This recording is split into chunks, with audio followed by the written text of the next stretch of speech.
Hi friends, നമസ്കാരം. My mentor PSCയിലേക്ക് ഏവർക്കും ഹൃദ്യമായ സ്വാഗതം. വിജയത്തിലേക്കുള്ള സുനിശ്ചിതമായ മാർഗമാണ് സ്ഥിരോത്സാഹം.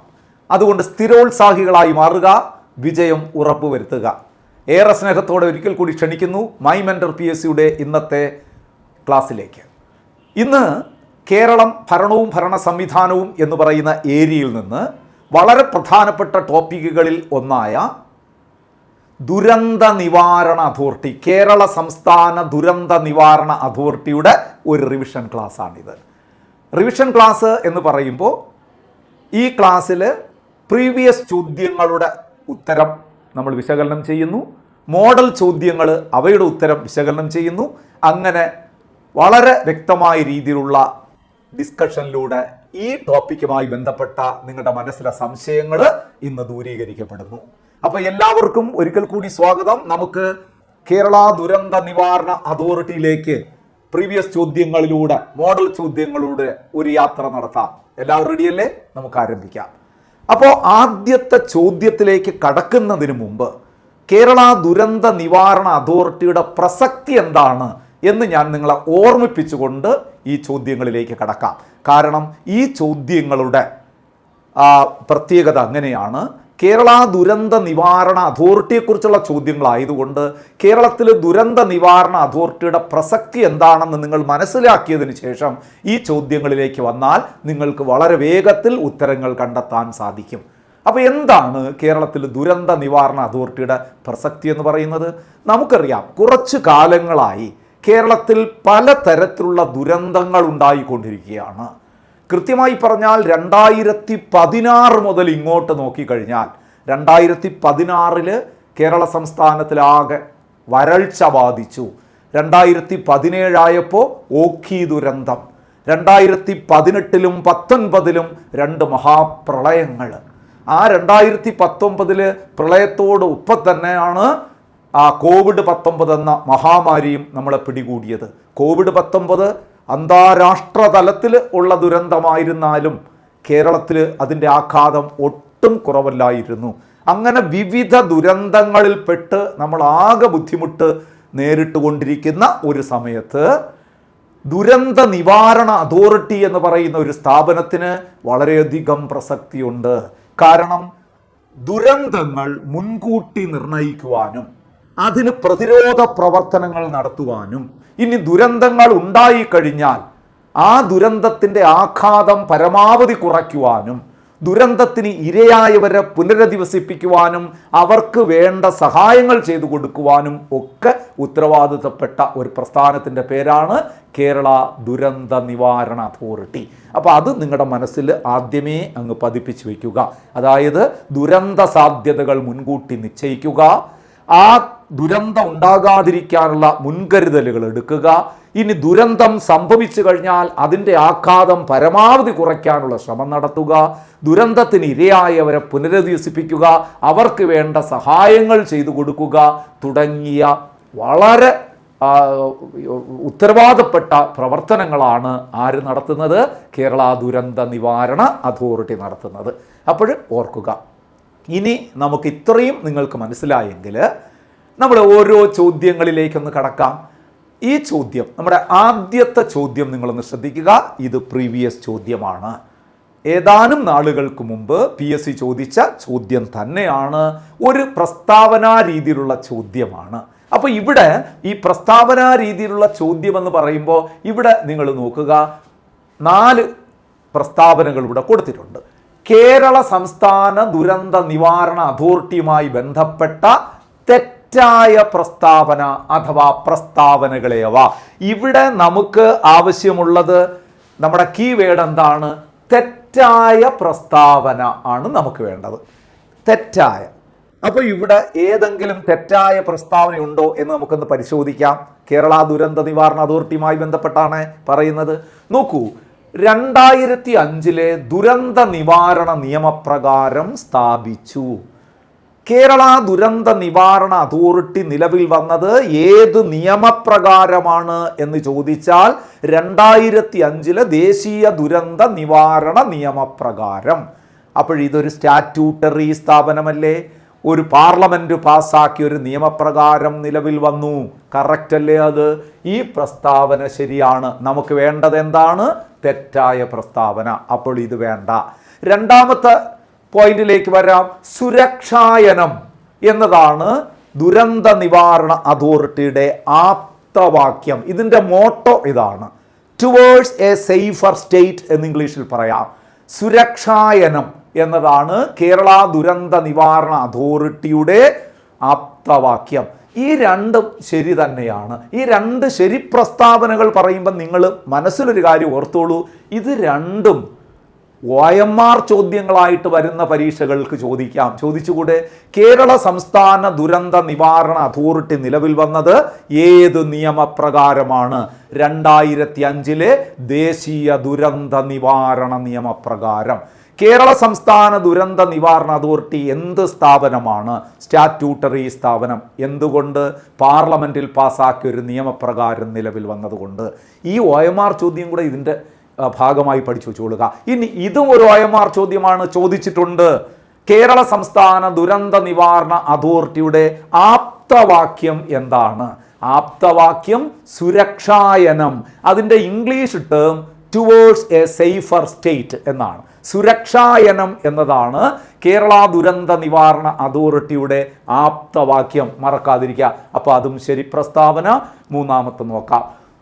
ദുരന്ത നിവാരണ അതോറിറ്റിയുടെ ചെയർമാൻ. ഇത് കേരള ദുരന്ത നിവാരണ അതോറിറ്റി എന്ന് എടുത്ത് പറയേണ്ടതില്ല, പ്രത്യേകിച്ച് മേളിൽ ക്വസ്റ്റ്യനിലുണ്ട്. അപ്പം കേരള ദുരന്ത നിവാരണ അതോറിറ്റിയുടെ ചെയർമാൻ മുഖ്യമന്ത്രിയാണ്. Absolutely right. വേറെ ആർക്കും ആ പദവി വഹിക്കാൻ കഴിയില്ല. കേരള സംസ്ഥാന ദുരന്ത നിവാരണ അതോറിറ്റിയുടെ ചെയർമാൻ എപ്പോഴും ആര് തന്നെയായിരിക്കും? സംസ്ഥാന മുഖ്യമന്ത്രി തന്നെയായിരിക്കും. അതും കറക്റ്റ് വാക്കാണ്, ശരിയാണ്. അടുത്ത പ്രസ്താവന നോക്ക്. 2008 മെയ് 4 കേരള ദുരന്ത നിവാരണ അതോറിറ്റി നിലവിൽ വന്നത്. ഇത് തെറ്റല്ലേ? ഇവിടെ നോക്കൂ, ഈ തെറ്റ് നമുക്ക് എളുപ്പം കണ്ടുപിടിക്കാൻ പറ്റില്ല. കാരണം എന്തറിയോ?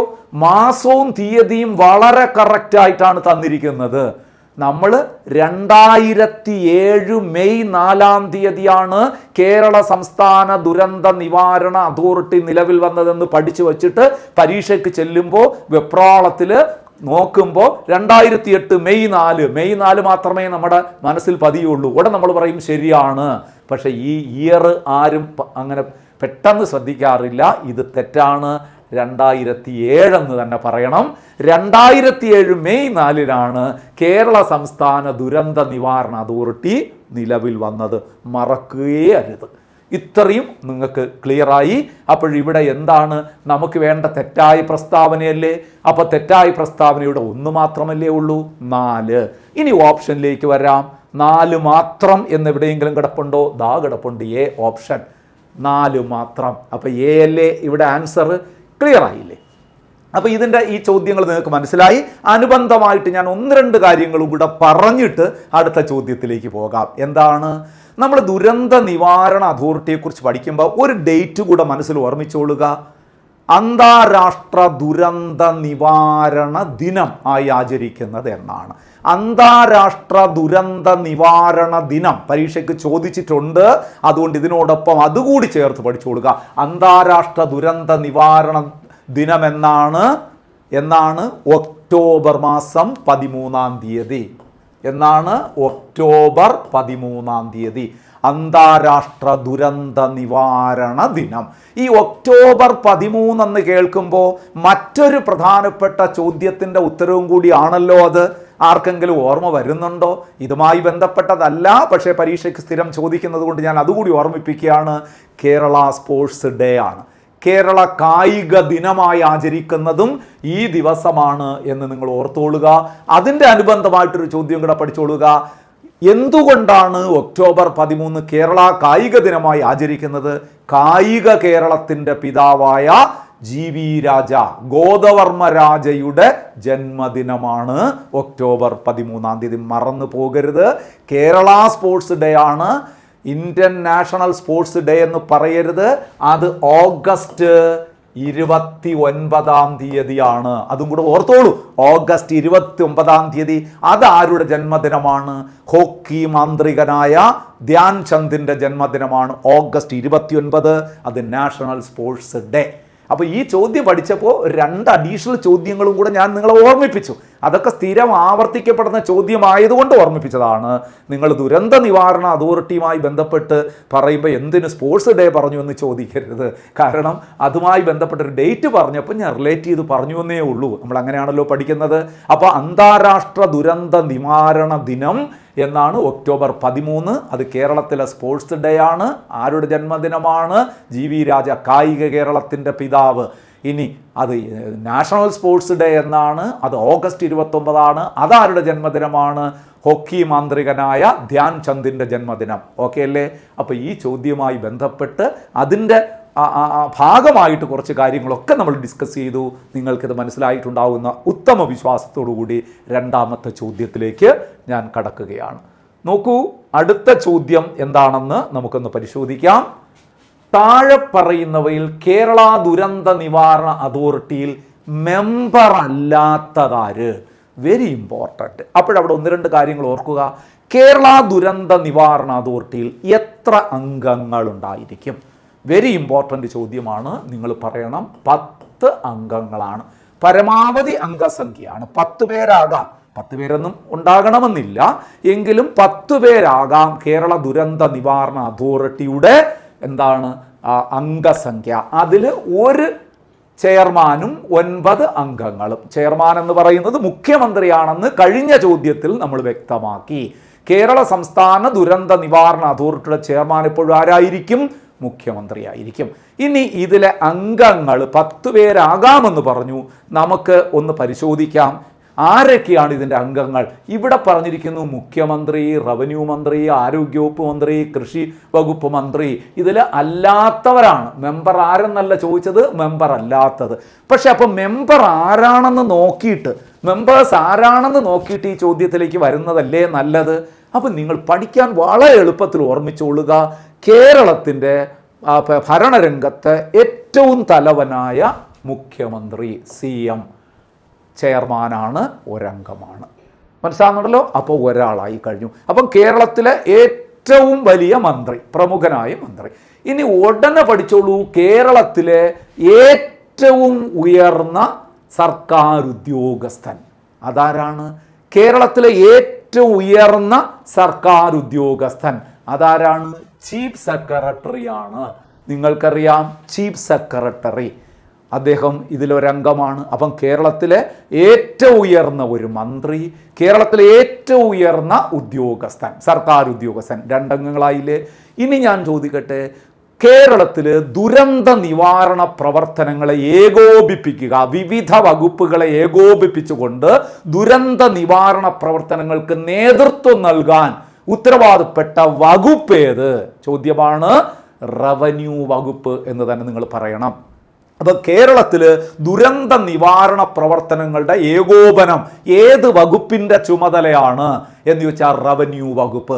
റവന്യൂ വകുപ്പ് ഇപ്പം പുനർനാമകരണം ചെയ്തിട്ടുണ്ട്. നിങ്ങൾക്കറിയാം, റവന്യൂ വകുപ്പ് അറിയപ്പെടുന്നത് land revenue and disaster management വകുപ്പ് എന്നാണ്. ലാൻഡ് റവന്യൂ ഡിസാസ്റ്റർ മാനേജ്മെൻറ്റ് വകുപ്പ്. നിങ്ങൾ റവന്യൂ വകുപ്പ് എന്ന് ഓർമ്മിച്ചാൽ മതി. റവന്യൂ വകുപ്പിൻ്റെ തലവനാണ്, നമുക്കറിയാം, റവന്യൂ വകുപ്പിലെ ഏറ്റവും ഉയർന്ന ആളാണ് റവന്യൂ മിനിസ്റ്റർ.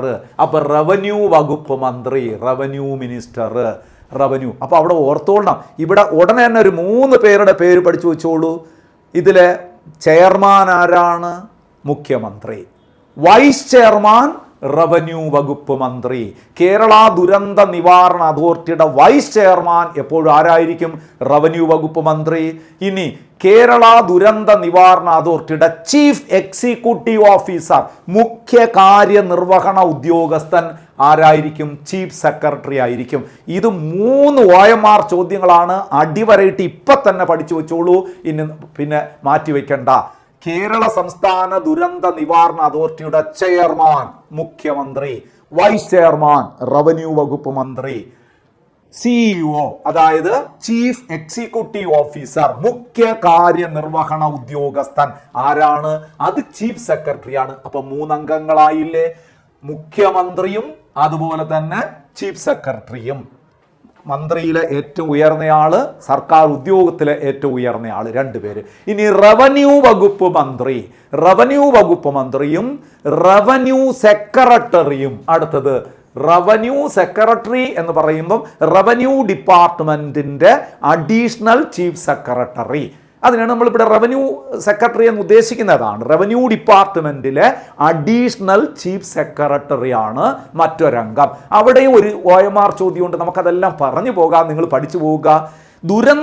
സംസ്ഥാന ദുരന്ത നിവാരണ അതോറിറ്റി വർഷത്തിൽ 1 തവണയെങ്കിലും മീറ്റിംഗ് കൂടിയിരിക്കണം. അതൊരു OMR ചോദ്യമാണ്.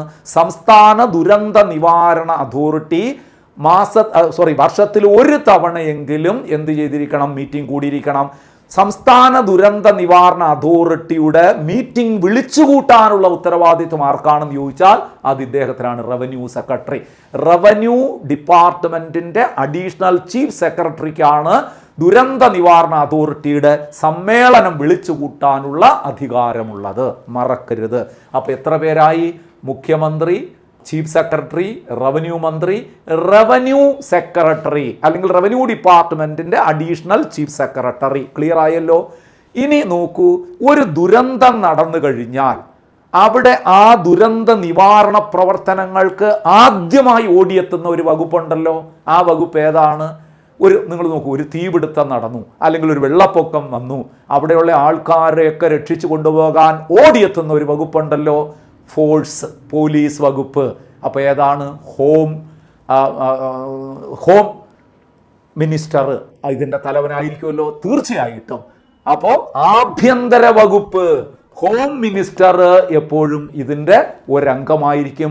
അവിടെയും നിങ്ങൾ മനസ്സിലാക്കുക, ഹോം സെക്രട്ടറി അടുത്തത് എന്ന് പറഞ്ഞാൽ ആ ആഭ്യന്തര വകുപ്പിൻ്റെ അഡീഷണൽ ചീഫ് സെക്രട്ടറി, അതിനാണ് നമ്മൾ ഹോം സെക്രട്ടറി എന്ന് പറയുന്നത്. അദ്ദേഹവും ഇതിൻ്റെ അംഗമായിരിക്കും. അപ്പോൾ എത്ര പേരായി? 6 പേരായി. നിങ്ങളൊന്ന് മനസ്സിലാക്കണം. അതായത് മുഖ്യമന്ത്രി, ചീഫ് സെക്രട്ടറി, റവന്യൂ മന്ത്രി, റവന്യൂ സെക്രട്ടറി, പിന്നെ ആഭ്യന്തര വകുപ്പ് മന്ത്രി, ആഭ്യന്തര സെക്രട്ടറി. ക്ലിയർ ആയോ? ഇനി നോക്കൂ, നമ്മളൊരു ദുരന്തവുമായി ബന്ധപ്പെട്ട് പറയുന്ന അടുത്ത വകുപ്പ് ഏതാണ്? ഒരു വെള്ളപ്പൊക്കം വന്നു, മണ്ണൊലിപ്പ് വന്നു, ഏറ്റവും നാശനഷ്ടം സംഭവിക്കുന്നത് ഏത് മേഖലയ്ക്കായിരിക്കും? കാർഷിക മേഖലയല്ലേ? അപ്പോൾ കൃഷി മന്ത്രി ഇതിൽ അംഗമാകുമല്ലോ, തീർച്ചയായിട്ടും. അഗ്രികൾച്ചർ മിനിസ്റ്റർ, നോക്കൂ, നമ്മുടെ അഗ്രികൾച്ചർ മിനിസ്റ്റർ, കൃഷി വകുപ്പ് മന്ത്രി ഇതിൻ്റെ അംഗമായിരിക്കും. പക്ഷെ അവിടെ നിങ്ങൾ പറയരുത് ആ കൃഷി വകുപ്പ് സെക്രട്ടറി ഇതിലെ അംഗമല്ല.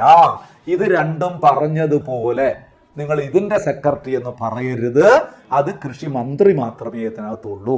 അപ്പം മുഖ്യമന്ത്രി, ചീഫ് സെക്രട്ടറി, പിന്നെ റവന്യൂ മന്ത്രി, റവന്യൂ സെക്രട്ടറി, ആഭ്യന്തര വകുപ്പ് മന്ത്രി, ആഭ്യന്തര സെക്രട്ടറി, അതുപോലെ കാർഷിക വകുപ്പ് മന്ത്രി, കൃഷി വകുപ്പ് മന്ത്രി. എത്ര പേരായി? 7 പേരേ ആയുള്ളൂ. ഇനി ഒരു 3 ടെക്നിക്കൽ എക്സ്പേർട്സുകളാണ് 3 പേര് വരുന്നത്. അത് 3 പേര് നിർബന്ധമായിട്ടുണ്ടാകണമെന്നില്ല. 3 വിവിധ മേഖലകളിലുള്ള ടെക്നിക്കൽ എക്സ്പേർട്ട്. നിങ്ങൾക്കറിയാം, കേരള സംസ്ഥാന ദുരന്ത നിവാരണ അതോറിറ്റിയുടെ തീരുമാനങ്ങൾ നടപ്പിലാക്കുന്ന ഒരു വിഭാഗമുണ്ട്, ടെക്നിക്കൽ വിങ് ഉണ്ട്. ഇതൊക്കെ ചോദ്യങ്ങളായി നിങ്ങൾ പഠിച്ചു വെച്ചോളൂ. കേരള സംസ്ഥാന ദുരന്ത നിവാരണ അതോറിറ്റിയുടെ തീരുമാനങ്ങൾ നടപ്പിലാക്കുന്ന ഒരു ടെക്നിക്കൽ വിങ്, സാങ്കേതിക വിഭാഗത്തെ നമ്മൾ വിളിക്കുന്നത് സ്റ്റേറ്റ് എമർജൻസി ഓപ്പറേഷൻ സെന്റർ എന്നാണ്. സംസ്ഥാന അടിയന്തരഘട്ട കാര്യനിർവഹണ കേന്ദ്രം, സ്റ്റേറ്റ് എമർജൻസി ഓപ്പറേഷൻ, COC എന്ന് നമ്മൾ പറയും ചുരുക്കി. സ്റ്റേറ്റ് എമർജൻസി ഓപ്പറേഷൻ സെന്റർ, അതിൻ്റെ തലവനായ ഒരു ഹെഡ് സയന്റിസ്റ്റ് ഇതിലെ അംഗമായിരിക്കും. അതിൻ്റെ ഹെഡ്, അതായത് കേരളത്തിൽ ദുരന്ത നിവാരണ പ്രവർത്തനങ്ങൾ നടപ്പിലാക്കുന്ന അല്ലെങ്കിൽ ദുരന്ത നിവാരണ അതോറിറ്റിയുടെ തീരുമാനങ്ങൾ നടപ്പിലാക്കുന്ന സാങ്കേതിക വിഭാഗത്തിന്റെ പേരാണ് സ്റ്റേറ്റ് എമർജൻസി ഓപ്പറേഷൻ സെന്റർ, സംസ്ഥാന അടിയന്തരഘട്ട കാര്യനിർവഹണ കേന്ദ്രം. അതിന്റെ തലപ്പത്തുള്ള ഒരു ചീഫ് സയന്റിസ്റ്റ് ഇതിന്റെ അംഗമായിരിക്കും. അപ്പോൾ 8 പേരായില്ലേ? ഇനി വേണമെങ്കിൽ ILDM-ലെ എന്താണ്, institute of land and disaster management എന്ന് പറഞ്ഞ ഒരു ഈ മേഖലയിൽ ആൾക്കാർക്ക് പരിശീലനം കൊടുക്കുന്ന ഒരു സ്ഥാപനമുണ്ട്. അതിൻ്റെ ഒരു എക്സ്പേർട്ടും തീർച്ചയായിട്ടും ഇതിൽ അംഗമായി വരാം. ഇങ്ങനെ പല ആൾക്കാർ, അതിനി ആരെന്ന് പറയണ്ട, അതെല്ലാവരും ഉണ്ടാകണമെന്ന് നിർബന്ധമൊന്നുമില്ല. ഇപ്പം നമ്മളൊരു 8ഓളം അംഗങ്ങളാണ് നമ്മുടെ ദുരന്ത നിവാരണ അതോറിറ്റിയിലുള്ളത്. ഈ 7 ഇപ്പം പറഞ്ഞ ആൾക്കാരും ശരിക്കും പറഞ്ഞാൽ സ്റ്റേറ്റ് എമർജൻസി ഓപ്പറേഷൻ സെൻറ്ററിൻ്റെ ഒരു ഹെഡ് സയൻറ്റിസ്റ്റുമാണ് ഇതിൽ അംഗമായി വരുന്നത്. ക്ലിയറായി മനസ്സിലായല്ലോ? ഇനി ഈ ചോദ്യത്തിലേക്ക് നമുക്ക് മടങ്ങി വരാം. ചോദ്യം എന്താണ്? താഴെ പറയുന്നവരിൽ കേരള ദുരന്ത നിവാരണ അതോറിറ്റിയിൽ മെമ്പർ അല്ലാത്തതാര്? ഇനി നിങ്ങൾ പറയും. മുഖ്യമന്ത്രി മെമ്പറല്ലേ? ആണ്. റവന്യൂ മന്ത്രി മെമ്പറല്ലേ? ആണ്. ആരോഗ്യ വകുപ്പ് മന്ത്രി നമ്മൾ പറഞ്ഞില്ല. അപ്പം ഇതാണ് ആൻസർ, മെമ്പർ അല്ലാത്ത. കൃഷി വകുപ്പ് മന്ത്രി മെമ്പറല്ലേ? ആണ്. അപ്പോൾ ഇതിലെ ആൻസർ ആരോഗ്യ വകുപ്പ് മന്ത്രി 3 ആണ്.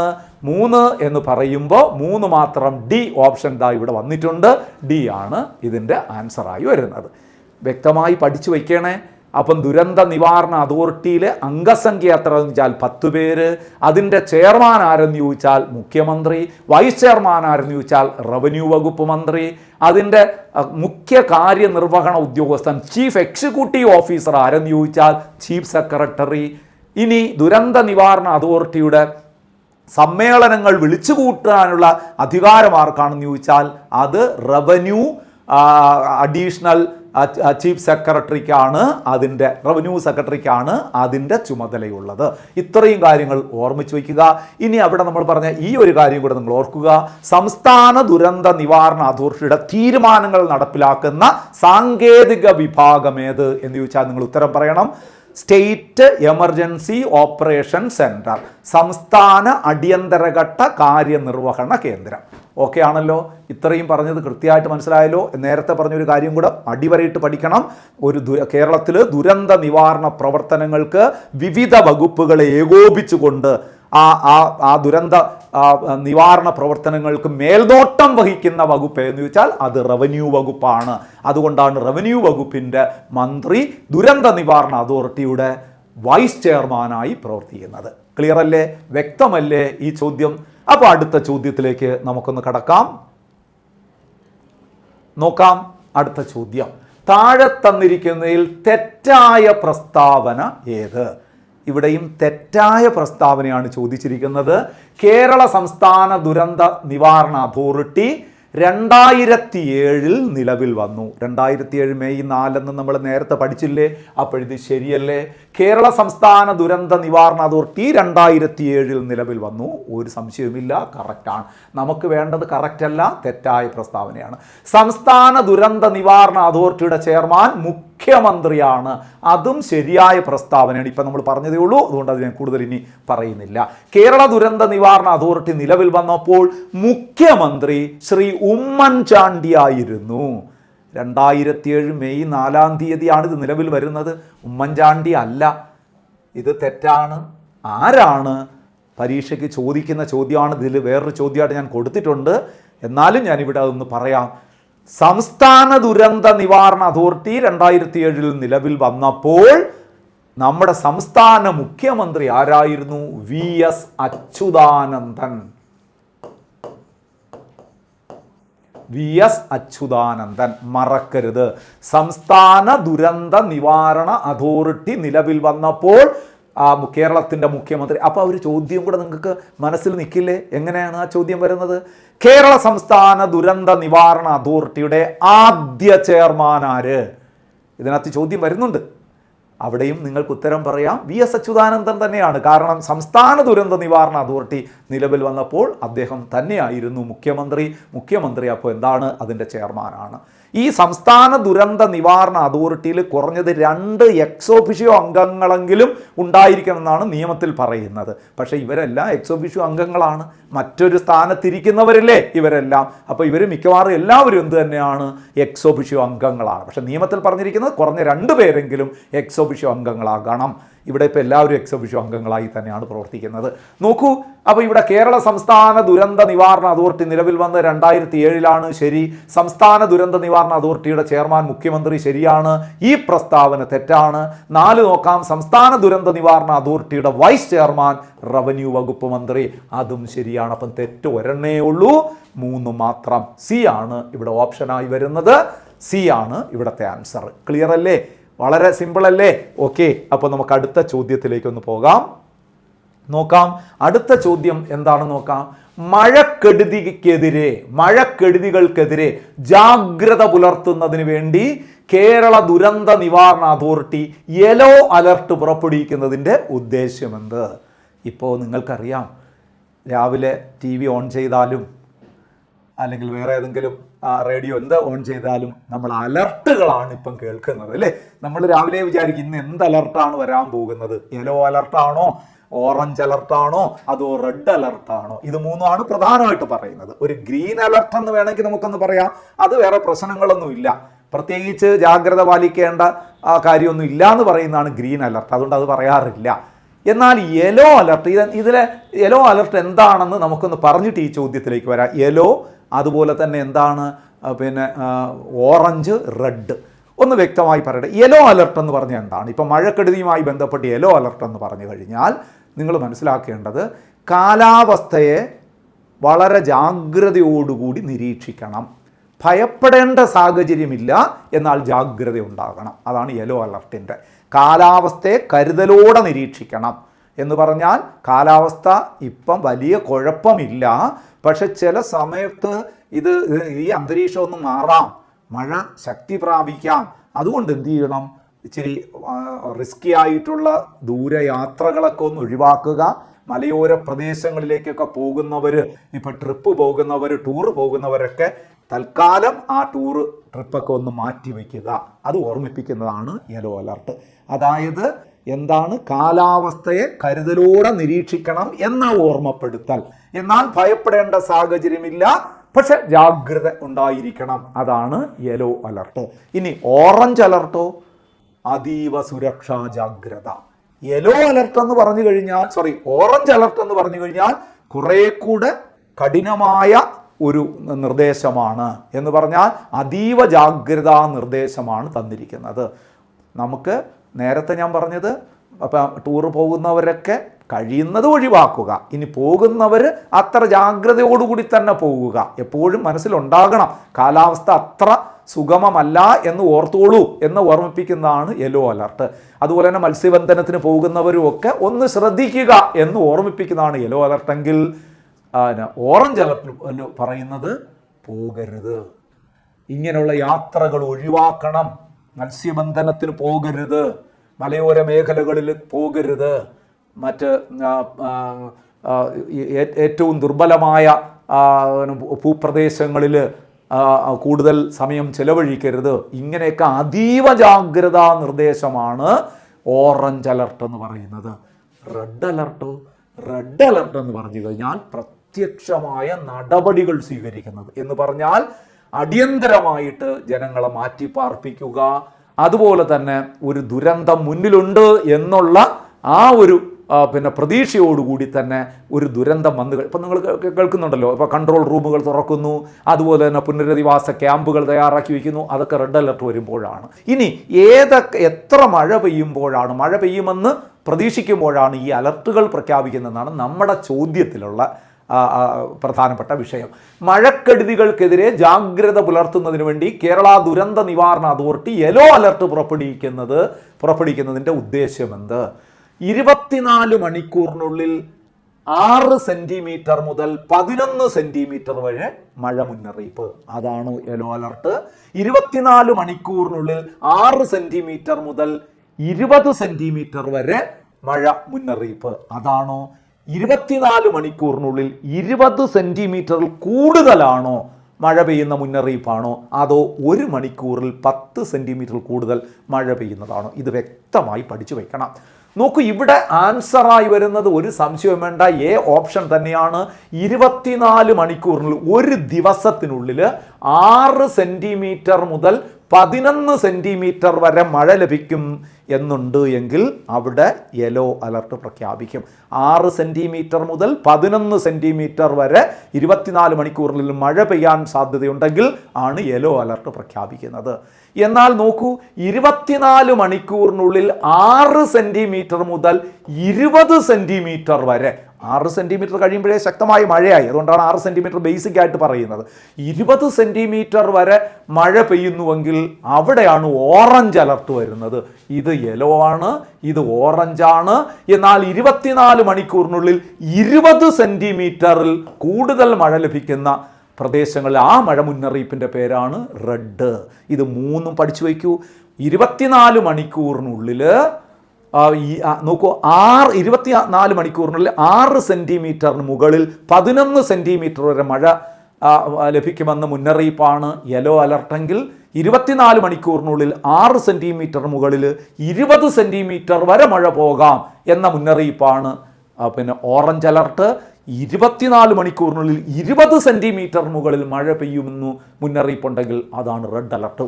ഇത് തീവ്രമായ മഴയാണ് 20 സെന്റിമീറ്റർ മുകളിൽ. ഇനി ഇതാ ഒരു ഡി ഓപ്ഷനും കൂടെ നിങ്ങൾ പഠിച്ചു പോകണം. അവിടെ എന്താ പറയുന്നത്?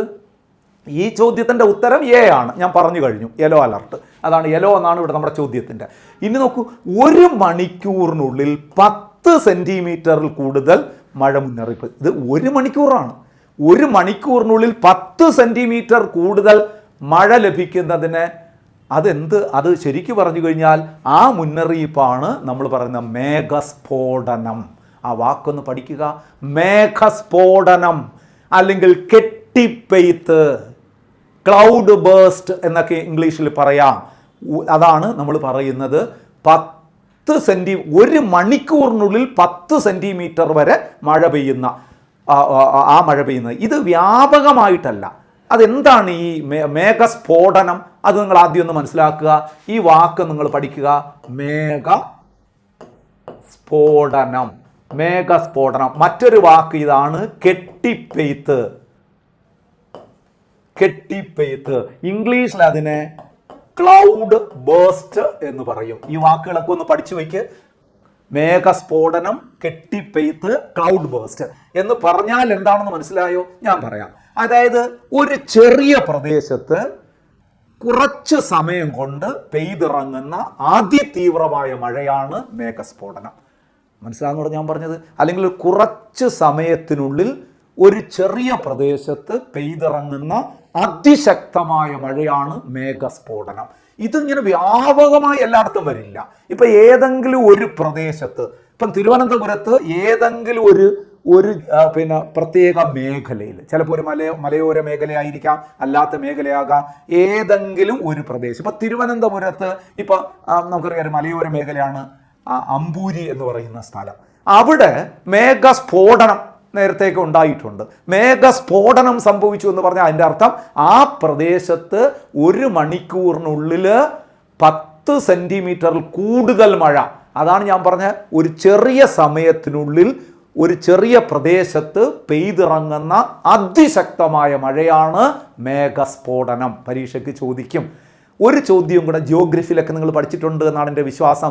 മേഘസ്ഫോടനത്തിന് കാരണമാകുന്ന കാറ്റുകൾ ഏതാണ്? കാറ്റുകളല്ല, മേഘങ്ങൾ.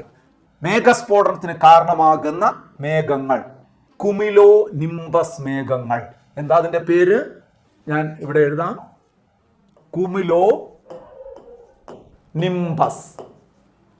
കുമിലോ നിംബസ് മേഘങ്ങൾ. ഏറ്റവും വലിയ മഴമേഘങ്ങൾ ഏതെന്ന് ചോദിച്ചാൽ കുമിലോ നിംബസ് മേഘങ്ങൾ. അപ്പം കെട്ടിപ്പെയ്ത്തിന്, ക്ലൗഡ് ബേസ്റ്റിന് അഥവാ മേഘസ്ഫോടനത്തിന് കാരണമാകുന്ന മഴമേഘം ഏതെന്ന് ചോദിച്ചാൽ കുമിലോ നിംബസ് മേഘങ്ങൾ. ഇത് ഏറ്റവും വലിയ മഴമേഘങ്ങൾ ആണ് എന്ന് കൂടി ഓർത്തുകൊള്ളുക. അപ്പോൾ ഈ ഒരു ചോദ്യത്തിൽ നിങ്ങൾക്ക് കുറേ അധികം കാര്യങ്ങൾ കിട്ടിയിട്ടുണ്ടാകും എന്ന് ഞാൻ വിശ്വസിക്കുന്നു. അങ്ങനെയാണെങ്കിൽ സുഹൃത്തുക്കളെ, നമുക്ക് അടുത്ത ചോദ്യത്തിലേക്ക് കടക്കാമല്ലോ. നന്നായി പഠിച്ചു പോകണം. ഓരോ ചോദ്യങ്ങളും പ്രധാനപ്പെട്ടതാണ്. ഒരു ചോദ്യത്തിൻ്റെ ഉത്തരം മാത്രമല്ല നമ്മൾ പഠിക്കുന്നതെന്ന് ഓർക്കുക. ഒരു ചോദ്യം പഠിക്കുമ്പോൾ അതുമായി ബന്ധപ്പെട്ട നിരവധി കാര്യങ്ങൾ ഞാൻ പറഞ്ഞു പോവുകയാണ്. നിങ്ങൾക്കത് ഏറെ പ്രയോജനപ്രദമാകുന്നു എന്നാണ് പഴയ ക്ലാസ്സുകളിൽ നിന്നുള്ള നിങ്ങളുടെ കമൻറ്റിൽ നിന്ന് ഞാൻ മനസ്സിലാക്കുന്നത്. അതുകൊണ്ടാണ് ഒരു ചോദ്യം പഠിക്കുമ്പോൾ നിങ്ങൾക്ക് പരമാവധി പ്രയോജനപ്രദമാകട്ടെ എന്ന് കരുതിയിട്ട് അനുബന്ധ വിവരങ്ങളും കൂടി പറയുന്നത്. അല്ലാതെ നിങ്ങളെ സമയം മെനക്കെടുത്താൻ വേണ്ടിയിട്ടല്ല, ആവശ്യമില്ലാത്ത സമയം കളയാൻ വേണ്ടിയിട്ടല്ല, ഒരു കാര്യവും ആവശ്യമില്ലാത്തത് ഞാനിവിടെ പറയുന്നില്ല. ഒരു ചോദ്യവുമായി ബന്ധപ്പെട്ട് ഈ വിഷയവുമായി ബന്ധമല്ലാത്ത എന്തെങ്കിലും പറയുന്നുണ്ടെങ്കിൽ അതും ഏറ്റവും പ്രധാനപ്പെട്ട ചോദ്യമായി നിങ്ങൾക്ക് പ്രതീക്ഷിക്കാം എന്നുള്ളത് കൊണ്ടാണ് അങ്ങനെ പറയുന്നത്. അത് ആ സീരിയസ്നെസ്സോടുകൂടി തന്നെ നിങ്ങൾ ഉൾക്കൊള്ളും എന്നെനിക്ക് ഉറപ്പുണ്ട്. ആ വിശ്വാസത്തോടുകൂടി ഞാൻ അടുത്ത ചോദ്യത്തിലേക്ക് കടക്കുകയാണ്. നമുക്ക് നോക്കാം. ജില്ലാ ദുരന്ത നിവാരണ അതോറിറ്റിയുടെ അധ്യക്ഷനാര്? ഇത് ചോദ്യം കാണുമ്പോഴേ നിങ്ങൾക്കറിയാം. നമ്മുടെ ദുരന്ത നിവാരണ അതോറിറ്റികൾ, ദേശീയ ദുരന്ത നിവാരണ അതോറിറ്റി ഉണ്ട്, സംസ്ഥാന ദുരന്ത നിവാരണ അതോറിറ്റി ഉണ്ട്, അതിന് കീഴിലായി ജില്ലാ ദുരന്ത നിവാരണ അതോറിറ്റികളുമുണ്ട്. ജനങ്ങളുമായിട്ട് ഏറ്റവും അടുത്ത് ബന്ധം ഉള്ള ഒരു ദുരന്ത നിവാരണ അതോറിറ്റിയുടെ പേരാണ് ജില്ലാ ദുരന്ത നിവാരണ അതോറിറ്റി. അതിൻ്റെ ചെയർമാൻ ആര് എന്ന് ചോദിച്ചാൽ, അധ്യക്ഷൻ ആരെന്ന് ചോദിച്ചാൽ, ഒറ്റ നോട്ടത്തിൽ തന്നെ എല്ലാവരും ഉത്തരം പറയും, ജില്ലാ കളക്ടർ തന്നെയാണ്. ഡി ഓപ്ഷനാണ് ഇവിടെ ആൻസർ വരുന്നത്. മുഖ്യമന്ത്രിയല്ല, റവന്യൂ മന്ത്രിയല്ല, തഹസിൽദാരല്ല. പലർക്കും സംശയം തോന്നും, തഹസിൽദാരല്ലേ എന്നൊക്കെ സംശയം തോന്നും. അല്ല, ജില്ലാ കളക്ടറാണ്. ജില്ലാ ദുരന്ത നിവാരണ അതോറിറ്റിയുടെ തലവൻ ജില്ലാ കളക്ടറാണ്. നോക്കൂ, മുഖ്യമന്ത്രി സംസ്ഥാന ദുരന്ത നിവാരണ അതോറിറ്റിയുടെ ചെയർമാനാണ്. റവന്യൂ വകുപ്പ് മന്ത്രി സംസ്ഥാന ദുരന്ത നിവാരണ അതോറിറ്റിയുടെ വൈസ് ചെയർമാനാണ്. അപ്പോൾ ഈ ചോദ്യത്തിൽ ഒരുപാട് കാര്യങ്ങൾ നമുക്കിനി എക്സ്പ്ലെയിൻ ചെയ്യേണ്ടതായിട്ടില്ല. നിങ്ങൾക്കത് മനസ്സിലായിട്ടുണ്ടാവും എന്ന് വിശ്വസിക്കുന്നു. അപ്പോൾ നമുക്ക് അടുത്ത ചോദ്യം ഒന്ന് പരിശോധിക്കാം. എന്താണെന്ന് നോക്കാം. കേരള സംസ്ഥാന ദുരന്ത നിവാരണ അതോറിറ്റിയുടെ ചെയർമാൻ. നമ്മൾ നേരത്തെ പറഞ്ഞു, ഒരു ചോദ്യം പറഞ്ഞപ്പോൾ ഞാനത് എക്സ്പ്ലെയിൻ ചെയ്തതാണ്. എങ്കിലും നമുക്കിവിടെ ഒന്ന് പഠിച്ചു പോകാം. കേരള സംസ്ഥാന ദുരന്ത നിവാരണ അതോറിറ്റിയുടെ ആദ്യ ചെയർമാൻ 2007 മെയ് 4 കേരള സംസ്ഥാന ദുരന്ത നിവാരണ അതോറിറ്റി നിലവിൽ വന്നത്. അപ്പോൾ മുഖ്യമന്ത്രി ആയിരുന്നത് VS അച്യുതാനന്ദൻ എന്ന് നമ്മൾ നേരത്തെ പറഞ്ഞു. അപ്പോൾ അത് തന്നെയാണ് കേരള സംസ്ഥാന ദുരന്ത നിവാരണ അതോറിറ്റിയുടെ ചെയർമാൻ. കരുണാകരനല്ല. കരുണാകരനെ കുറിച്ച് ഒരുപാട് ചോദ്യങ്ങൾ വരാം. കേരളത്തിൽ ഏറ്റവും കൂടുതൽ തവണ മുഖ്യമന്ത്രിയായിരുന്ന വ്യക്തിയാണ്. 4 തവണ. കൂടുതൽ കാലമല്ല, കൂടുതൽ തവണ മുഖ്യമന്ത്രിയായിരുന്നത്. ഉമ്മൻചാണ്ടിയെക്കുറിച്ച് പ്രത്യേകിച്ച് പറയാൻ ഒരുപാടുണ്ട്. നമുക്കറിയാം, അദ്ദേഹത്തിൻ്റെ ജനസമ്പർക്ക പരിപാടിക്ക് ശരിക്കും പറഞ്ഞാൽ UN പുരസ്കാരം ലഭിച്ചു. അത് ഏത് മുഖ്യമന്ത്രിയുടെ ജനസമ്പർക്ക പരിപാടിക്കാണ് അന്താരാഷ്ട്ര തലത്തിൽ അംഗീകാരം ലഭിച്ചതെന്ന് ചോദിച്ചാൽ അത് ഉമ്മൻചാണ്ടി. ഞാൻ ജസ്റ്റ് പ്രധാനപ്പെട്ട ചോദിക്കാൻ സാധ്യതയുള്ളതെന്ന് പറഞ്ഞു പോകുന്നതേ ഉള്ളൂ. ഇവരെക്കുറിച്ചൊക്കെ എത്ര പേജ് നോട്ട് എഴുതി പഠിച്ചാലും തീരില്ല. അത്രമാത്രം പ്രാധാന്യമുള്ള മുഖ്യമന്ത്രിമാർ തന്നെയാണ് ഈ 4 പേരും. ഓർത്തുകൊള്ളുക. അച്യുതാനന്ദനെ കുറിച്ച് പ്രത്യേകിച്ച് നമുക്ക് പറയാനില്ല. അദ്ദേഹം കേരളത്തിൻ്റെ ഏറ്റവും അവസാനത്തെ ഭരണപരിഷ്കരണ കമ്മീഷൻ ചെയർമാൻ കൂടിയായിരുന്നു. കേരളത്തിൽ 4 ഭരണപരിഷ്കരണ കമ്മീഷനുകൾ ഉണ്ടായിരുന്നതിൽ 2016 രൂപീകരിക്കപ്പെട്ട കേരള സംസ്ഥാനത്തെ ഏറ്റവും ഒടുവിലത്തെ ഭരണപരിഷ്കരണ കമ്മീഷൻ ചെയർമാൻ കൂടിയായിരുന്നു VS അച്യുതാനന്ദൻ. EK നായനാർ നിങ്ങൾക്കറിയാം, ഏറ്റവും കൂടുതൽ കാലം ശരിക്കും പറഞ്ഞു കഴിഞ്ഞാൽ കേരളത്തിൻ്റെ മുഖ്യമന്ത്രിയായിരുന്ന വ്യക്തിയാണ്. എന്നാൽ തുടർച്ചയായി ഏറ്റവും കൂടുതൽ കാലം കേരളത്തിൻ്റെ മുഖ്യമന്ത്രിയായിരുന്നത് പിണറായി വിജയനാണ്. മനസ്സിലാകുന്നുണ്ടല്ലോ. അത് അത്തരം ചോദ്യങ്ങളൊക്കെ നമുക്ക് സ്റ്റേറ്റ് എക്സിക്യൂട്ടീവുമായി ബന്ധപ്പെട്ട ക്ലാസ്സുകളിൽ കൂടുതൽ ഡിസ്കസ് ചെയ്യാം. അപ്പോൾ ഇത് ജസ്റ്റ് ഓർക്കുക. നമ്മുടെ ഇവിടുത്തെ ചോദ്യം കേരള സംസ്ഥാന ദുരന്ത നിവാരണ അതോറിറ്റിയുടെ ആദ്യ ചെയർമാൻ എന്ന് പറയുന്നത് VS അച്യുതാനന്ദൻ. കാരണം ദുരന്ത നിവാരണ അതോറിറ്റി കേരളത്തിൽ നിലവിൽ വന്നപ്പോൾ ഇദ്ദേഹമായിരുന്നു ചെയർമാൻ. ഇനി ഒരു ചോദ്യം കൂടെ നിങ്ങൾ ഓർത്തു വയ്ക്കണം മനസ്സിൽ. ഇന്ത്യയിൽ ദുരന്ത നിവാരണ അതോറിറ്റി സ്ഥാപിതമായ ആദ്യ സംസ്ഥാനവും കേരളം തന്നെയാണ്. അതും പരീക്ഷയ്ക്ക് ചോദിച്ചിട്ടുണ്ട്. ദുരന്ത നിവാരണ അതോറിറ്റി സ്ഥാപിതമായ ആദ്യ സംസ്ഥാനം. അപ്പോൾ ഈ ചോദ്യവും നിങ്ങൾക്ക് മനസ്സിലായി കഴിഞ്ഞു. അടുത്ത ചോദ്യം എന്താണ് നമുക്കൊന്ന് പരിശോധിക്കാം. സംസ്ഥാന ദുരന്ത നിവാരണ അതോറിറ്റിയുടെ സമ്മേളനങ്ങൾ വിളിച്ചു കൂട്ടുന്നതാര്? സംസ്ഥാന ദുരന്ത നിവാരണ അതോറിറ്റിയുടെ സമ്മേളനങ്ങൾ വിളിച്ചു കൂട്ടുന്നത് നമ്മൾ നേരത്തെ ഒരു ചോദ്യത്തിൽ പറഞ്ഞു കഴിഞ്ഞു. റവന്യൂ ഡിപ്പാർട്ട്മെൻറ്റിൻ്റെ അഡീഷണൽ ചീഫ് സെക്രട്ടറി അല്ലെങ്കിൽ റവന്യൂ സെക്രട്ടറി എന്നാണ് ഇവിടെ കൊടുത്തിരിക്കുന്നത്. ഉത്തരം അത് തന്നെയാണ്. മുഖ്യമന്ത്രിയല്ല, മുഖ്യമന്ത്രി അതിൻ്റെ ചെയർമാനാണ്. റവന്യൂ മന്ത്രിയല്ല, റവന്യൂ മന്ത്രി അതിൻ്റെ ഉപാധ്യക്ഷനാണ്. എന്നാൽ റവന്യൂ സെക്രട്ടറിയാണ് ദുരന്ത നിവാരണ അതോറിറ്റിയുടെ സമ്മേളനങ്ങൾ വിളിച്ചു കൂട്ടുന്നത്. റവന്യൂ ഡിപ്പാർട്ട്മെൻറ്റിൻ്റെ അഡീഷണൽ ചീഫ് സെക്രട്ടറി ആണ്, അല്ലെങ്കിൽ റവന്യൂ സെക്രട്ടറി ആണ്. മറക്കാതിരിക്കുക ആ ചോദ്യത്തിൻ്റെ ഉത്തരവും. അപ്പോൾ നമുക്ക് അടുത്ത ചോദ്യത്തിലേക്ക് ഒന്ന് പോകാം. കേരള ദുരന്ത നിവാരണ നയം അവതരിപ്പിച്ച വർഷം.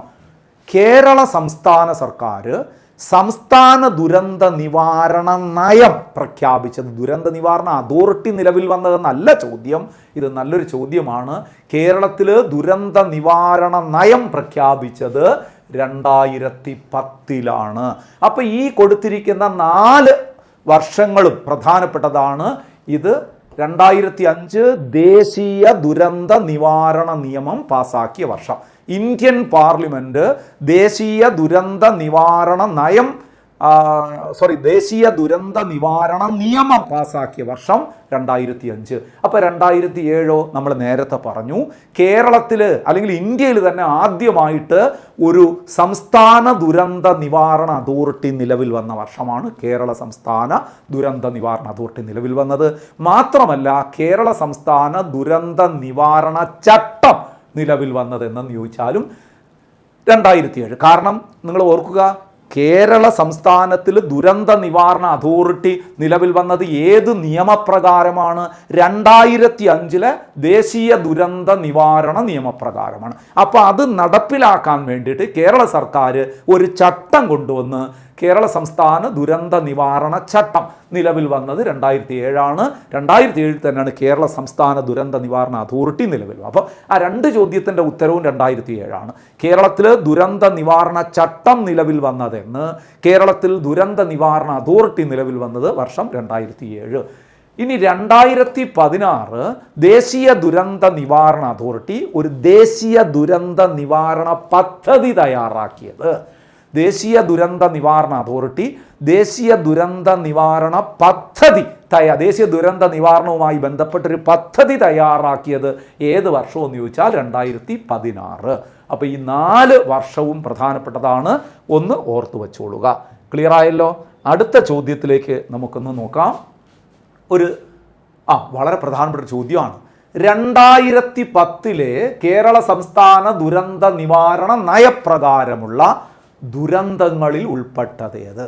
ഞാൻ പറഞ്ഞു 2010 കേരള സംസ്ഥാന സർക്കാർ ഒരു ദുരന്ത നിവാരണ നയം അവതരിപ്പിച്ചു. അത് അടിവരയിട്ട് പഠിക്കണം, ഒരു കാരണവശാലും മറക്കരുത്.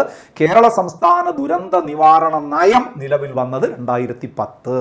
ഈ ദുരന്ത നിവാരണ നയത്തിൽ എന്തൊക്കെയാണ് ദുരന്തങ്ങളെന്ന് വ്യക്തമാക്കിയിട്ടുണ്ട്. ഒരു 5 തരം ദുരന്തങ്ങളാണ് ആ നയത്തിൽ ദുരന്തങ്ങളായി പ്രഖ്യാപിച്ചിട്ടുള്ളത്. ശ്രദ്ധിച്ച് കേൾക്കണം, ഇത് മറന്നു പോകാൻ സാധ്യതയുണ്ട്.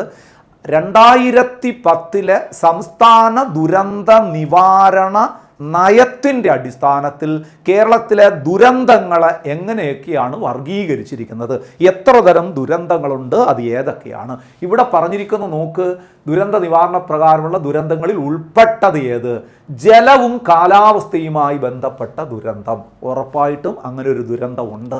ജലവും കാലാവസ്ഥയുമായി ബന്ധപ്പെട്ടത് എന്താണെന്ന് ഞാൻ പറയാം. രണ്ടാമത്തെ നോക്ക്, ഭൗമഘടനയുമായി ബന്ധപ്പെട്ട ദുരന്തം, അതും ഒരു ദുരന്തം തന്നെയാണ്. മൂന്നാമത്തെ നോക്ക്, രാസവ്യാവസായ ആണവ ദുരന്തങ്ങൾ, രാസവ്യാവസായിക ആണവ ദുരന്തങ്ങൾ, അതും ദുരന്തമായി നമ്മൾ പ്രഖ്യാപിച്ചിട്ടുണ്ട്.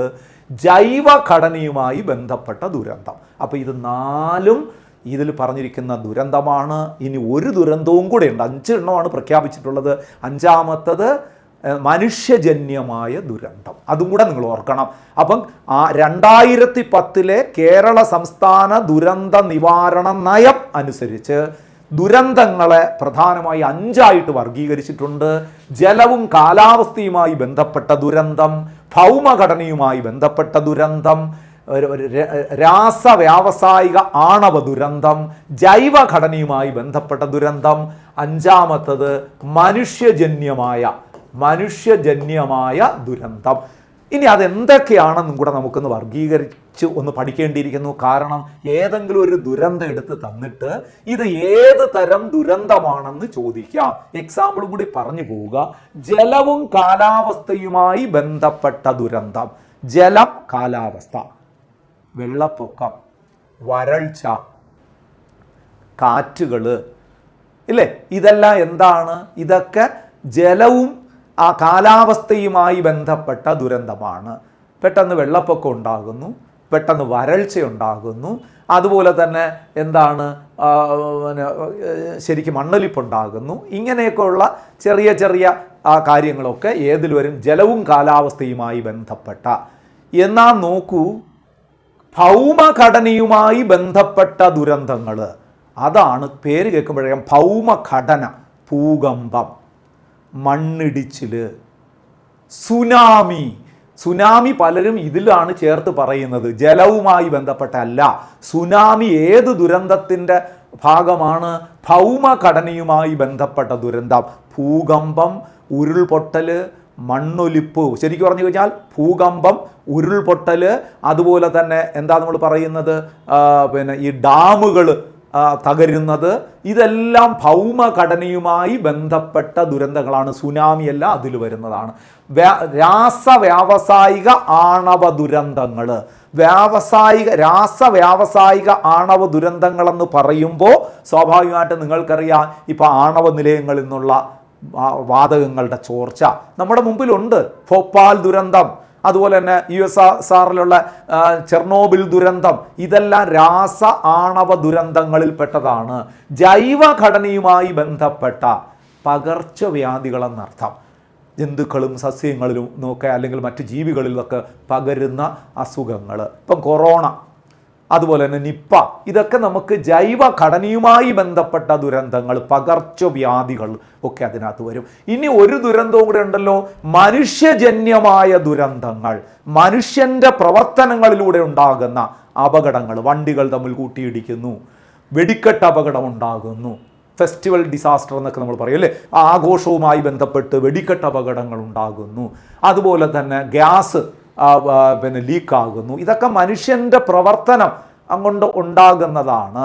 അപ്പം രണ്ട് വണ്ടികൾ തമ്മിൽ കൂട്ടിയിടിച്ച് അപകടം ഉണ്ടാകുന്നു, അശ്രദ്ധ കൊണ്ടുണ്ടാകുന്ന മനുഷ്യൻ്റെ പ്രവർത്തനങ്ങൾ ഉണ്ടാകുന്നതാണ്. അതുപോലെ തന്നെ ഞാൻ നേരത്തെ പറഞ്ഞ വെടിക്കെട്ടൊക്കെ തയ്യാറാക്കുമ്പോൾ അതിൽ കൂടുതൽ ശ്രദ്ധയും ജാഗ്രതയും പുലർത്താത്തത് കൊണ്ട് മനുഷ്യൻ്റെ പ്രവർത്തനങ്ങൾ ഉണ്ടാകുന്നതാണ്. അപ്പോൾ ഇതെല്ലാം നമ്മുടെ 2010 കേരള ദുരന്ത നിവാരണ നയപ്രകാരം ദുരന്തങ്ങൾ തന്നെയാണ്. അപ്പം ഞാൻ പറഞ്ഞതിൽ ഒരു കാര്യം സംശയം വരും, അത് അടിവരയിട്ട് പഠിച്ചോളൂ.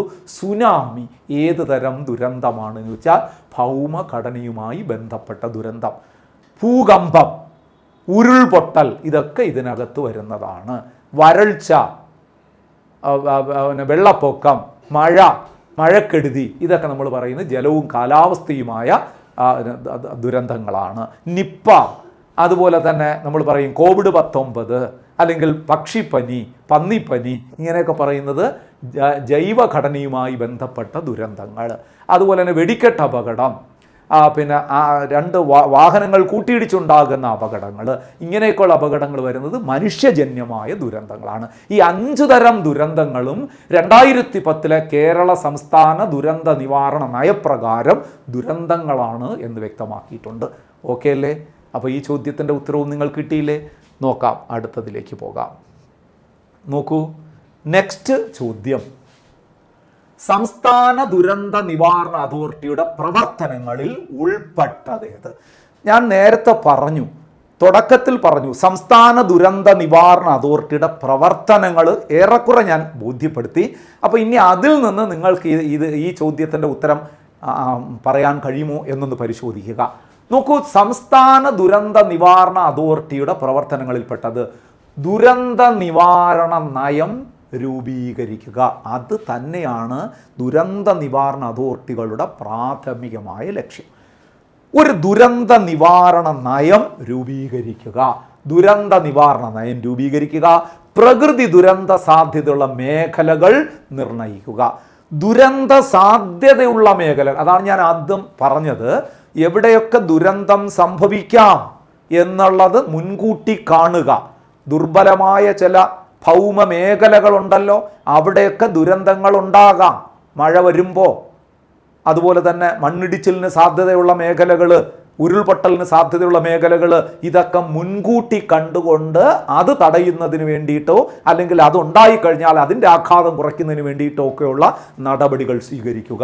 അപ്പം ദുരന്ത നിവാരണ നയം രൂപീകരിക്കുക, പ്രകൃതി ദുരന്ത സാധ്യതയുള്ള മേഖലകൾ നിർണ്ണയിക്കുക, വിവിധ വകുപ്പുകളെ ഉൾപ്പെടുത്തി ദുരന്ത നിവാരണ പദ്ധതികൾ ആസൂത്രണം ചെയ്യുക.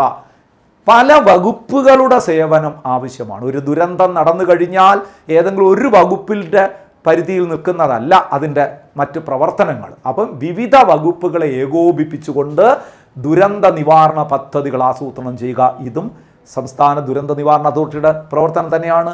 സൈന്യത്തിൻ്റെയും കേന്ദ്രസേനയുടെയും ഏകോപനം നടത്തുക. സൈന്യത്തെ വിളിക്കും. നിങ്ങൾക്കറിയാം, പല ദുരന്ത മുഖത്തും സൈന്യം എത്തിച്ചേർന്നു. നോക്കൂ, മുണ്ടക്കൈ ചൂരൽമല ദുരന്തം നമ്മൾ കണ്ടതാണ്. അവിടെ സൈന്യമെത്തിയിട്ട് അവരാണ് അവിടെ ഒരു പാലം നിർമ്മിച്ചതൊക്കെ നമ്മൾ കണ്ടു. അപ്പോൾ അതിൻ്റെയൊക്കെ പ്രവർത്തനങ്ങൾ സൈന്യം ചുമ്മാ വരില്ല.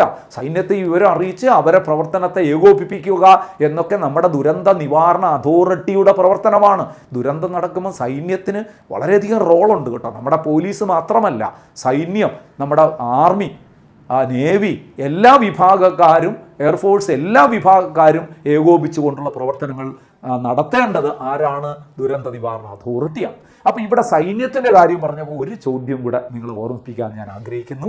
വെരി ഇമ്പോർട്ടൻ്റ് ചോദ്യമാണ്. 2019 കോവിഡ് പ്രതിരോധ പ്രവർത്തനങ്ങൾക്കായി ഇന്ത്യൻ സേന ആവിഷ്കരിച്ച ഒരു പദ്ധതിയുണ്ട്. അതിൻ്റെ പേരെന്താണ്? പരീക്ഷയ്ക്ക് ചോദിക്കാം.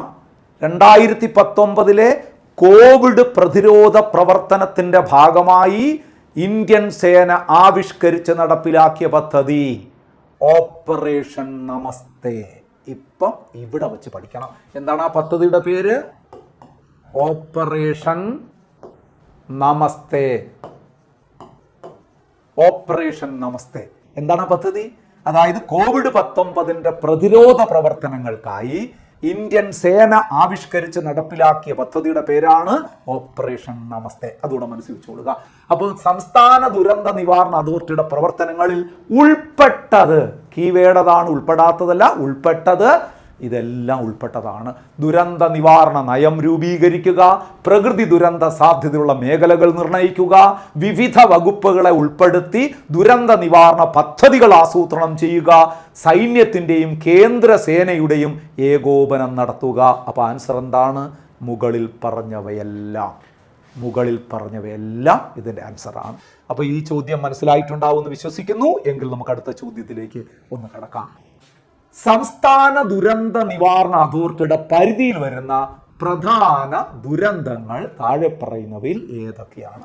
സംസ്ഥാന ദുരന്ത നിവാരണ അതോറിറ്റിയുടെ പരിധിയിൽ വരുന്ന ദുരന്തങ്ങൾ നമ്മൾ നേരത്തെ നമ്മുടെ നയത്തിലൂടെ 5 ദുരന്തങ്ങൾ നമ്മൾ ക്ലാസിഫൈ ചെയ്തു എന്നേ ഉള്ളൂ, നമ്മൾ സംഭവിക്കുന്ന ദുരന്തങ്ങൾ. ഇനി സംസ്ഥാന ദുരന്ത നിവാരണ അതോറിറ്റിയുടെ പരിധിയിൽ വരുന്ന ദുരന്തങ്ങൾ ഏതൊക്കെയാണെന്നാണ് ചോദിച്ചത്. നോക്കൂ, 1 സൂര്യാഘാതം തീർച്ചയായിട്ടും പരിധിയിൽ വരുന്നതാണ്. 2 തീരശോഷണം ആണ്. 3 കടൽക്ഷോഭം ആണ്. 4 ഇടിമിന്നൽ. ഇനി ഒരു 2 എണ്ണവും കൂടെ നിങ്ങൾ ഓർക്കുക, മണ്ണൊലിപ്പ്. അടുത്തത് 5 എന്താണ്? മണ്ണൊലിപ്പ്. 6 ശക്തമായ കാറ്റ്. ഇത്രയും കൂടെ ഒന്ന് ഓർമ്മിച്ചോളൂ. ഇത്രയുമാണ് സംസ്ഥാന ദുരന്ത നിവാരണ അതോറിറ്റിയുടെ പരിധിയിൽ വരുന്ന ദുരന്തങ്ങൾ. ഒരു സംസ്ഥാന ദുരന്ത നിവാരണ അതോറിറ്റി ദുരന്തങ്ങളായി പരിഗണിക്കുന്ന കാര്യങ്ങൾ ഇതൊക്കെയാണ്. സൂര്യാഘാതം കൊണ്ട് ഒരു അപകടം സംഭവിച്ചാൽ അത് ദുരന്തമായി കണക്കാക്കും. തീരശോഷണം, ഇത് നമ്മളിപ്പോൾ സ്ഥിരം കേൾക്കുന്നതാണ്. തീരങ്ങളൊന്നും ഇല്ല അല്ലേ? കടൽക്ഷോഭത്തിൻ്റെയൊക്കെ ഫലമായിട്ട് തീരങ്ങളെയൊക്കെ എടുത്തു കൊണ്ടുപോവാണ്. തീരശോഷണം. അപ്പം തീരപ്രദേശത്ത് താമസിക്കുന്ന ആൾക്കാർക്ക് അതൊരു ദുരന്തം തന്നെയാണ് തീരശോഷണം. കടൽക്ഷോഭം, മഴ വർദ്ധിക്കുമ്പോൾ കടൽ ക്ഷോഭിക്കാറുണ്ട്, നമുക്കറിയാം. കടൽക്ഷോഭം അതും തീരദേശ മേഖലകളിൽ വലിയ ആഘാതങ്ങൾ സൃഷ്ടിക്കാറുണ്ട് എന്ന് നമുക്കറിയാം. ഇടിമിന്നൽ ദുരന്തമാണ്. മിന്നൽ സമയത്തൊക്കെ നമ്മൾ പുറത്ത് നിന്ന് കഴിഞ്ഞാൽ അതിൻ്റെ ആഘാതം ഏറ്റ് എത്രയോ ആൾക്കാർ മരണപ്പെട്ടിട്ടുണ്ട്. വീട്ടിനകത്തിരുന്നവർ പോലും മിന്നലിൻ്റെയും ഇടിയുടെയും ആഘാതത്തിൽ മരണപ്പെട്ട കഥകൾ നമ്മൾ കേട്ടിട്ടുണ്ട്. അങ്ങനെയാണെങ്കിൽ മണ്ണൊലിപ്പ് അതും ഒരു ദുരന്തമാണ്, ശക്തമായ കാറ്റ് അത് ദുരന്തം തന്നെയാണ്. അപ്പോൾ ഈ 4 മാത്രമല്ല, ഈ 2 കൂടെ ഓർമ്മിച്ചോളൂ. അപ്പോൾ ഇവിടെ മുകളിൽ പറഞ്ഞവയെല്ലാം സംസ്ഥാനത്തെ സംബന്ധിച്ചിടത്തോളം ദുരന്ത നിവാരണം അല്ലെങ്കിൽ ദുരന്തമായി പ്രഖ്യാപിച്ചിരിക്കുന്ന സംസ്ഥാനത്തിൻ്റെ പരിധിയിൽ വരുന്ന ദുരന്തങ്ങൾ തന്നെയാണ്. ക്ലിയർ ആയിട്ടുണ്ടാകും ആ ചോദ്യവും. അങ്ങനെയാണെങ്കിൽ നെക്സ്റ്റ് ചോദ്യത്തിലേക്ക് നമുക്കൊന്ന് കിടക്കാം. 2 ചോദ്യങ്ങളും കൂടെ ഉള്ളൂ, ഇനി ഇതാ തീരാൻ പോവുകയാണ്. ദുരന്ത നിവാരണ അതോറിറ്റി സ്ഥാപിച്ച ആദ്യ ഇന്ത്യൻ സംസ്ഥാനം നമ്മൾ പറഞ്ഞു കഴിഞ്ഞു. ദുരന്ത നിവാരണ അതോറിറ്റി സ്ഥാപിച്ച ആദ്യ ഇന്ത്യൻ സംസ്ഥാനം ഒരു സംശയവും വേണ്ട, ബി ഓപ്ഷൻ തന്നെയാണ്, കേരളം. കേരളത്തിലല്ലേ ആദ്യമായിട്ട് ദുരന്ത നിവാരണ അതോറിറ്റി 2007 മെയ് 4 സ്ഥാപിച്ചത്. അപ്പം കേരളം തന്നെയാണ് ഇവിടെ ഉത്തരം, ബി ഓപ്ഷനാണ്, രാജസ്ഥാനല്ല. ഇപ്പം ഈ പറയുന്ന സംസ്ഥാനങ്ങളുടെ പ്രാധാന്യം കൂടി ഒന്ന് പറഞ്ഞു പോയാൽ നിങ്ങൾക്ക് ചിലപ്പോൾ 1 മാർക്കിൻ്റെ സാധ്യത കൂടെ അവിടെ വരും. ഇതെന്താണ് രാജസ്ഥാൻ? നിങ്ങൾക്കറിയാം, പഞ്ചായത്ത് രാജ് നിലവിൽ വന്ന ആദ്യ ഇന്ത്യൻ സംസ്ഥാനം എന്ന് ചോദിച്ചാൽ അത് രാജസ്ഥാൻ പറയുക. 1959 ഒക്ടോബർ 2 രാജസ്ഥാനിലെ നാഗൂർ ജില്ലയിൽ പഞ്ചായത്ത് രാജ് സംവിധാനം ജവഹർലാൽ നെഹ്റു ഉദ്ഘാടനം ചെയ്തു. നിങ്ങൾക്കറിയാവുന്ന കാര്യമാണ്. ആ ഒരു സെന്റൻസ് തന്നെ 3-4 ചോദ്യങ്ങളുണ്ട്, അതുകൊണ്ടാണ് ഞാൻ അങ്ങനെ പറഞ്ഞത്. അപ്പോൾ രാജസ്ഥാൻ മാത്രമല്ല, വിവരാവകാശ നിയമം നടപ്പിലാക്കാൻ വേണ്ടി പോരാടിയ സംഘടനയായ മസ്ദൂർ കിസാൻ ശക്തി സംഘത്തിൻ്റെയും ആസ്ഥാനം രാജസ്ഥാനാണ്. ഇത് 2 പ്രധാന ചോദ്യങ്ങളായതുകൊണ്ട് ഓർമ്മിപ്പിച്ചതാണ്. നിങ്ങളപ്പം ചോദിക്കും, രാജസ്ഥാൻ ഇത്രയേ ഉള്ളോ? ഒരുപാട് ചോദ്യങ്ങളുണ്ട്. എങ്കിലും ഏറ്റവും കൂടുതൽ പരീക്ഷയ്ക്ക് ചോദിച്ചുള്ള എനിക്കിപ്പോൾ ഓർമ്മ വരുന്ന 2 ചോദ്യങ്ങൾ ഞാൻ ഇതിനോടൊപ്പം പറഞ്ഞു എന്നേ ഉള്ളൂ. ഇന്ത്യയിൽ പഞ്ചായത്ത് രാജ് സംവിധാനം നിലവിൽ വന്ന ആദ്യ ഇന്ത്യൻ സംസ്ഥാനം രാജസ്ഥാൻ. ദിവസവും കൂടെ ഓർമ്മിച്ചോളൂ, 1959 ഒക്ടോബർ 2 എവിടെയാണ്? രാജസ്ഥാനിലെ നാഗൂർ ജില്ലയിൽ. ആരാണ് ഉദ്ഘാടനം ചെയ്തത്? അന്നത്തെ പ്രധാനമന്ത്രിയായിരുന്നു ജവഹർലാൽ നെഹ്റു. ദുരന്ത നിവാരണത്തിൽ പങ്കാളിയാകുന്നവർക്ക് പരിശീലനം നൽകുന്നതിനായി നാഷണൽ ഇൻസ്റ്റിറ്റ്യൂട്ട് ഓഫ് ഡിസാസ്റ്റർ മാനേജ്മെന്റിന്റെ നിർദ്ദേശപ്രകാരം രൂപീകരിച്ച സ്ഥാപനം. നോക്കൂ, ദുരന്ത നിവാരണ പ്രവർത്തനങ്ങളിൽ പങ്കാളിയാകുന്നവർക്ക് പരിശീലനം നൽകണം. മനസ്സിലാകുന്നുണ്ടല്ലോ, ഇതൊരു വലിയ ഒരു പ്രവർത്തനമാണ്, സർവീസാണ്. ആ സേവനം മേഖലയിലേക്ക് കടക്കുന്നവർക്ക് യാതൊരു ഐഡിയ ഇല്ലാതെ പോകാൻ പറ്റില്ല. അവർക്ക് അതിന് വ്യക്തമായ പരിശീലനം കൊടുക്കാൻ ഒരു സ്ഥാപനം ദേശീയ ദുരന്ത നിവാരണത്തിൽ പങ്കാളിയാകുന്നവർക്ക്, ദുരന്ത നിവാരണത്തിൽ പങ്കാളിയാകുന്നവർക്ക് പരിശീലനം നൽകുന്നതിനായി national institute of disaster management നിർദ്ദേശപ്രകാരം രൂപീകരിച്ച സ്ഥാപനം ഒരു സംശയം വേണ്ട, ബി ഓപ്ഷൻ തന്നെയാണ്. ആ സ്ഥാപനം ഏതാണ്? ബി ഓപ്ഷനാണ്. ബി ഓപ്ഷൻ എന്ന് പറയുമ്പോൾ ILDM ആണ്, institute of land and disaster management. Institute of land and disaster അല്ലെങ്കിൽ land revenue and disaster management എന്ന് പറയുന്ന ഒരു സ്ഥാപനമാണ്. ഈ നമ്മുടെ ദുരന്ത നിവാരണ പ്രവർത്തനങ്ങൾക്ക് പരിശീലനം നൽകുന്ന ഒരു സ്ഥാപനമാണ് ശരിക്കും പറഞ്ഞാൽ ഈ ILDM എന്ന് പറയുന്നത്. 1996 അത് സ്ഥാപിതമായത് കേരളത്തിൽ.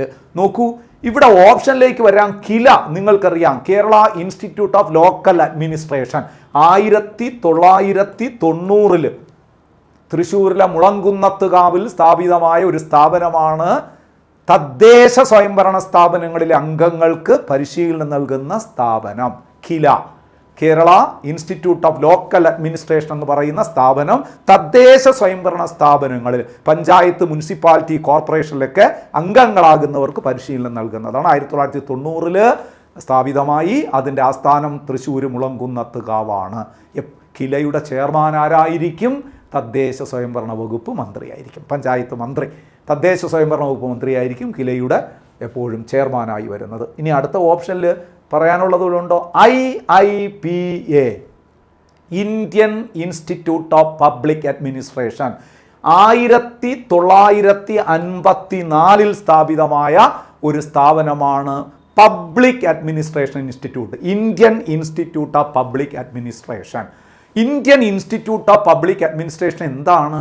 അതായത് നമ്മുടെ സിവിൽ സർവീസ് മേഖലയിലുള്ള ആൾക്കാർക്ക് പരിശീലനം നൽകുന്നത്, പബ്ലിക് അഡ്മിനിസ്ട്രേഷനുമായി ബന്ധപ്പെട്ട വ്യക്തികൾക്ക് പരിശീലനം നൽകുന്ന സ്ഥാപനം.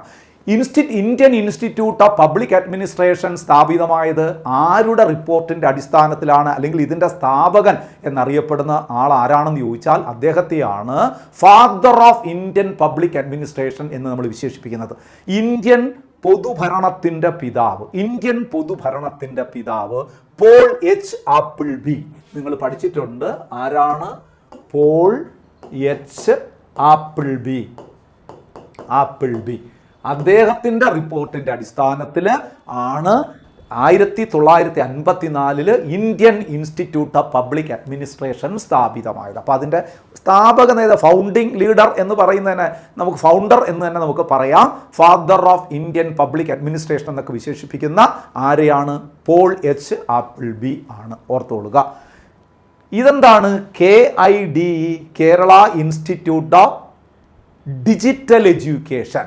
2023 തിരുവനന്തപുരം കേന്ദ്രീകരിച്ച് ഡിജിറ്റൽ രംഗങ്ങളിൽ പരിശീലനം നൽകുന്നതിന് വേണ്ടിയിട്ട് സ്ഥാപിതമായ ഒരു പരിശീലന കേന്ദ്രമാണ് Kerala institute of digital education എന്ന് പറയുന്നത്. ജസ്റ്റ് ഒന്ന് ഓർത്ത് വെച്ചിരുന്നാൽ അത് വലിയ ഇമ്പോർട്ടൻ്റ് അല്ല അതൊന്ന്. അപ്പോൾ സുഹൃത്തുക്കളെ, കുറച്ച് ചോദ്യങ്ങളിലൂടെ ദുരന്ത നിവാരണ അതോറിറ്റിയുമായി ബന്ധപ്പെട്ട്, കേരള ദുരന്ത നിവാരണ അതോറിറ്റിയുമായി ബന്ധപ്പെട്ട കുറച്ച് പ്രധാനപ്പെട്ട വസ്തുതകൾ നമ്മൾ പഠിച്ചു എന്നാണ് എൻ്റെ വിശ്വാസം. ഈ ക്ലാസ് എത്രത്തോളം നിങ്ങൾക്ക് പ്രയോജനപ്രദമായി എന്ന് വിലയിരുത്തേണ്ടത് നിങ്ങളാണ്. തീർച്ചയായിട്ടും നിങ്ങൾക്കത് പ്രയോജനപ്പെട്ടിട്ടുണ്ടാകും എന്ന് ഞാൻ മനസ്സിലാക്കുന്നു. ഞാൻ അങ്ങനെ കരുതാൻ ആഗ്രഹിക്കുന്നു. എല്ലാ സുഹൃത്തുക്കൾക്കും, ഈ ക്ലാസ് കണ്ടുകൊണ്ടിരുന്ന എല്ലാവർക്കും ഒരുപാട് വിജയം ഉണ്ടാകട്ടെ എന്ന് പ്രാർത്ഥിക്കുന്നു. മൈ മെൻറ്ററിൻ്റെ ക്ലാസ്സുകൾ തുടർന്നും കാണുക. നിങ്ങളെ വിജയത്തിലേക്ക് എത്തിക്കുക എന്ന വളരെ വലിയൊരു ദൗത്യവുമായി മുന്നോട്ട് പോകുന്ന ഒരു സ്ഥാപനമാണ് മൈ മെൻറ്റർ എന്ന് നിങ്ങളെ ഓർമ്മിപ്പിച്ചുകൊണ്ട് എല്ലാവർക്കും വലിയ വിജയം ഉണ്ടാകട്ടെ എന്ന പ്രാർത്ഥനയോടുകൂടി ഈ ക്ലാസ് ഇവിടെ ഞാൻ വൈൻഡപ്പ് ചെയ്യുന്നു. മറ്റൊരു ക്ലാസ്സുമായി നമുക്ക് വീണ്ടും കാണാം. Thank you so much. Good bye.